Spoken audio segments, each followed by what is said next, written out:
لیکن ایک وقت وہ بھی آیا کہ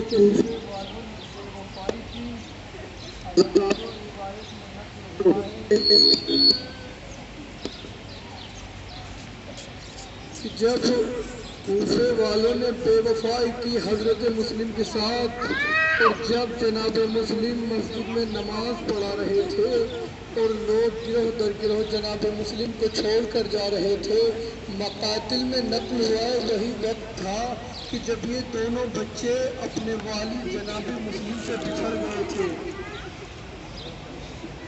دو بھائی تھے، روایت کہتی ہے کہ جب یہ اپنے والد سے بچھڑ گئے، بچھڑنے کے بعد انجان شہر، نہ کھانے کو کچھ ہے نہ پینے کو کچھ ہے، بچے رات بھر کوفے کی گلیوں میں ٹہلتے رہے۔ ایک وقت وہ آیا جب صبح کا وقت ہے، آوازیں آ رہی ہیں کہ مسلم کو مارو، مسلم کو مارو۔ چھوٹے بھائی نے بڑے بھائی سے پوچھا، بھیا یہ کس مسلم کی بات ہو رہی ہے؟ نہ جانے کس مسلم کی بات ہو رہی، اس لیے کہ بڑا بھائی جانتا تھا کہ اگر میں نے چھوٹے کو بتا دیا کہ ہمارے والد مسلم کی بات ہو رہی ہے تو یہ برداشت نہ کر سکے گا۔ عزاداروں، روایت کہتی ہے جب آواز بہت تیز بلند ہوئی، اب دونوں بھائی جب آگے بڑھے تو کیا دیکھتے ہیں؟ ایک لاشا ہے، نہ اس کا سر ہے، پیروں میں رسیاں باندھے ہوئے کوفے کے بچے کوفے کی گلیوں میں گھما رہے ہیں، مسلم کو مارو۔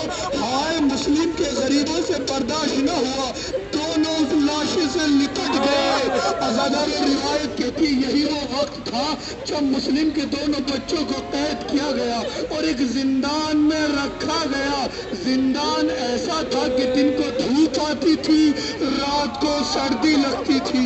عزاداروں، مقاتل میں نقل ہوا، سید ابن طاؤس نے لکھا کہ ان بچوں کی غذا یہ تھی کہ گرم پانی، سوکھی روٹی، اور چھوٹا بھائی بڑے بھائی سے ہمیشہ کہتا تھا، بھیا ہم کب مدینے جائیں گے؟ عزاداروں، جو کوفے کا دربان تھا نا، قید کا، زندان کا، کہتے وہ مولا کا چاہنے والا تھا۔ ایک دن جب اسے معلوم ہوا کہ یہ مسلم کے یتیم ہے، یہ یتیمان مسلم ہے، اس نے کہا دیکھو میں تمہارے لیے کچھ کر تو نہیں سکتا، ہاں اتنا کر سکتا ہوں کہ جب میں رات کو جاؤں گا تو میں دروازہ کھلا چھوڑ دوں گا۔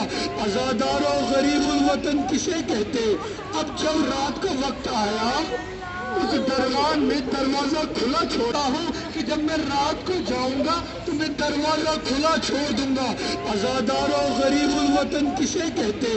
اب جب رات کا وقت آیا، اس دربان میں دروازہ کھلا چھوڑ دیا، دونوں بھائی اب جو نکلے، انجان شہر ہے کوفہ، جانتے نہیں ہیں کسی کو، رات بھر کوفے کی گلیوں میں پھرتے رہے۔ صبح کا وقت جب آیا، نماز فجر کا وقت ہوا، کہتے ہیں کہ دونوں بھائی شہر سے باہر نکلے، ایک درخت کے اوپر جا کر بیٹھ گئے۔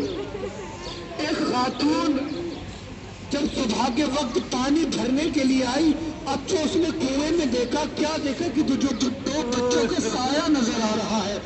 اس خاتون نے کہا، درخت کے اوپر دیکھے دو بچے بیٹھے ہوئے، پوچھنے لگی یہ بتاؤ تم کون ہو؟ بڑے بھائی نے کہا، اس لیے کہ تقیے کا زمانہ تو دونوں سہمے ہوئے تھے، کہا کوئی بھی ہو تجھ سے کیا؟ ایک مرتبہ اس نے نرم لہجے میں کہا، بچوں ذرا مجھے بتاؤ تو دیکھو تمہاری حالت بہت خراب ہے۔ چھوٹے نے کہا، بھیا مجھے اماں کی خوشبو آ رہی ہے، بھیا مجھے اماں کی یاد آ رہی ہے۔ اب جو دونوں نے بتایا کہ ہم یتیمان مسلم ہیں۔